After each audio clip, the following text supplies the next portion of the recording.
Meningkatnya jumlah pengangguran di setiap negara berdampak pada pertumbuhan ekonomi di suatu negara. Di Indonesia, tingkat pengangguran telah mencapai 5,86% atau sekitar 8,42 juta orang pada Agustus 2022. Angka ini meningkat sebesar 0,03% dari Februari 2022. Ini merupakan suatu permasalahan yang harus segera dipecahkan. Dengan meningkatnya jumlah pengangguran di suatu negara berdampak pada perekonomian di suatu negara.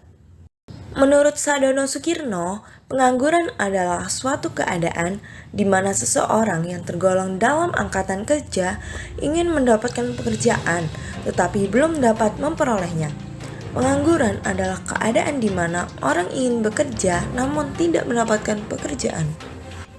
Dampak dari pengangguran berimbas pada menurunnya tingkat perekonomian negara, berdampak pada ketidakstabilan politik, berdampak pada para investor, dan pada sosial dan mental.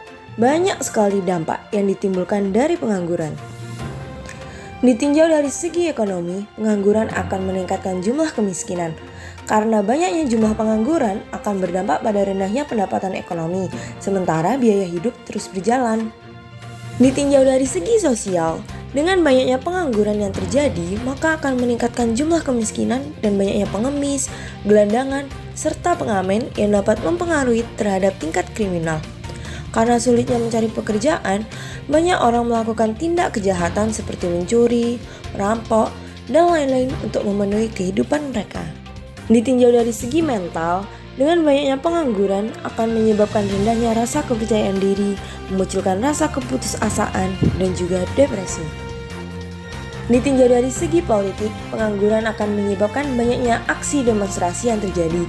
Banyaknya demonstrasi pada serikat pekerja karena banyaknya pengangguran yang terjadi, sehingga akan membuat dunia politik menjadi tidak stabil. Ditinjau dari segi keamanan, banyaknya pengangguran membuat para penganggur melakukan tindak kejahatan demi menghidupi perekonomiannya, seperti merampok, mencuri, menjual narkoba, hingga melakukan tindakan penipuan. Pemerintah harus segera tanggap dan cepat dalam memecahkan permasalahan pengangguran yang semakin meningkat. Pemerintah harus meningkatkan pelatihan-pelatihan kepada masyarakat dalam meningkatkan jiwa kewirausahaan dan juga memperluas usaha kecil dan menengah agar mereka dapat mandiri secara ekonomi. Angka pengangguran akan berkurang seiring dengan perbaikan ekonomi yang dilakukan pemerintah dan masyarakat.